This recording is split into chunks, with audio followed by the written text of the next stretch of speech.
Alright, here's the steers. I just made this whole video and I hit the pause button and screwed it all up. But anyway, these steers are doing excellent, except him. He's got a little bit of a pink eye situation going on, but I'll fix that. I got this stuff right here, and I'm gonna give it another couple days. If I don't see improvement, then we're gonna go ahead and hit it with an eye patch. It was recommended by my buddy Steve. He kind of has been around cattle for longer than I have. This is my first go around with cattle on my own, and I think we'll be fine. I think I'll be fine. I think they'll be fine. I've raised several large animals before, but I've never really put them on my property under my direct care. Always had either a couple different people fight, always had like a vet on site or stuff like that. Not necessarily my operation, but here we are. Now it's my turn. I've helped my dad and whatnot, but sorry, I'm eating some of these mulberries. Jesus Christ, these things are good. And so yeah, this is my go around. And of course, I got shipping fever off on him. He got shipping fever, and he had a foxtail in his eye, so that gave him pink eye. So that was just amazing. 2 for 1, and it was great. And this guy over here keeps rubbing on him like, hey, you want to give me some of that? And I'm over here just trying to not get it passed on, so I'm gonna put a patch on it. My buddy Steve recommended throwing a patch on it, so I'm gonna throw a patch on it. But as you could tell, I don't have a squeeze, so I'm gonna have to manhandle these things, and they are they're strong, man. Let's put it that way. They are strong. They got plenty of power behind them.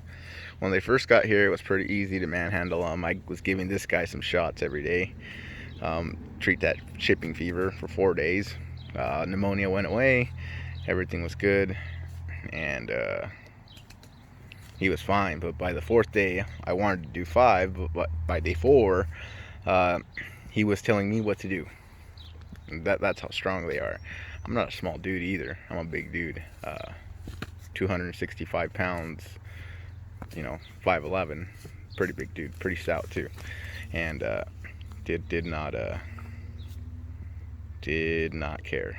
That they are strong animals. So I'm gonna need some help, a rope, and maybe rope them to that tree, bring them in nice and tight, and get them that way. There's ways around everything. You just got to know how to be smart. See, and that's one of the main reasons why I'm kind of cleaning up this whole area, making this big pile here, because all that was just scattered everywhere, and it's not necessarily good for cattle. They could break a leg, and honestly, I just treated them with a whole bunch of crap, so if they break a leg now, it's not going to be good, because it would all be waste. You don't want to eat that when you have residuals and stuff in the meat, so it would just be a waste, and then I'd have to get rid of probably close to 300 pounds of meat and bone. Not my ideal situation. So I'm kind of cleaning all this up. As I've said before, it's kind of a dumping ground here, but it was a dumping ground, not anymore. Cleaning it up slowly but surely, and it's coming along nicely. It's coming along, that's for sure. I got some Bermuda and some alfalfa. I also had some clover, crimson clover and white clover. Broadcasted it in here. It's starting to germinate, so should have a much better field for the cattle, for them to eat whenever they're ready. She consumes hay and she consumes grass. They nibble on it here and there, but their rumen isn't 100% developed, so it's not quite there yet. But we got a whole bunch of like fungus and stuff, fungal colonies, and different types of protozoas because of all this decomposition here and all this soil. So that's great for building the rumen because you know, bovine, they build the rumen off the soil they're in. So see, I dumped a whole bunch of other stuff here last year. I think it was all the grindings from all the bamboo that I ground out of here. Here's some of the residual bamboo that's coming up, and that had a ton of fungus and stuff, and I seen them kind of eating on that the other day, so that's good. You got to be real careful what they eat too, because you don't want a single organism to overload the rumen either. But it's kind of complex, and anyway, I really won't get into it. But anyway, the rumen, it's good for the rumen. It's good to have diversity in the rumen.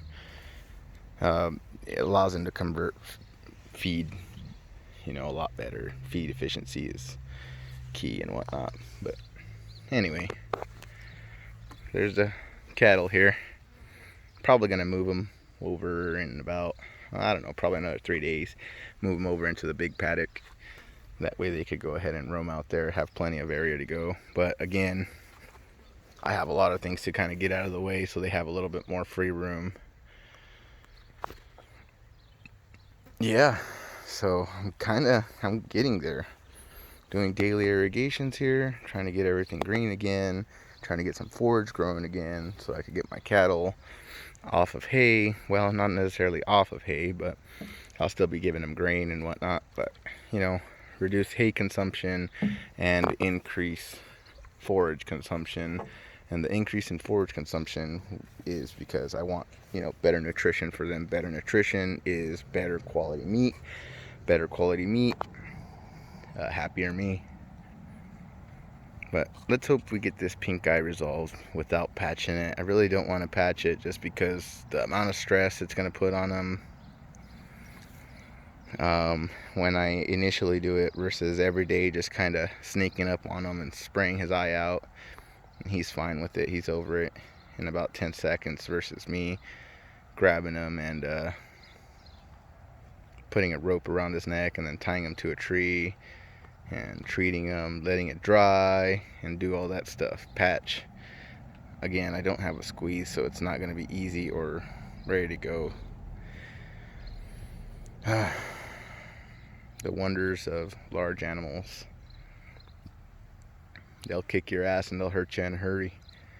That's why you got to be careful.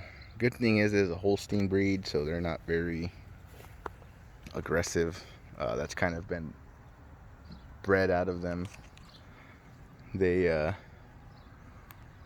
very docile, except that bastard right there kind of swings some kicks every now and again, which is good because I want him to be able to protect himself, but bad because I got kids and they don't come out here on their own, but still. And I've got myself which I don't want these things to give me a whack, because I've known people that got kicked in the hip, because that's usually where you get kicked. You either get kicked in the head when you're bending over, you get kicked in the hip or in the knee, and you're down. They break your hip, they break your knee, they hit you in the head, they could definitely kill you. So a lot of respect on these animals, and they like to lean on you. As you can see, they're playing a leaning game, and now he's just gonna lay down. Cattle are lazy. Man, look at that belly on him. Oof. Anyway, that's enough of me rambling. I hope you enjoyed. Thanks for watching.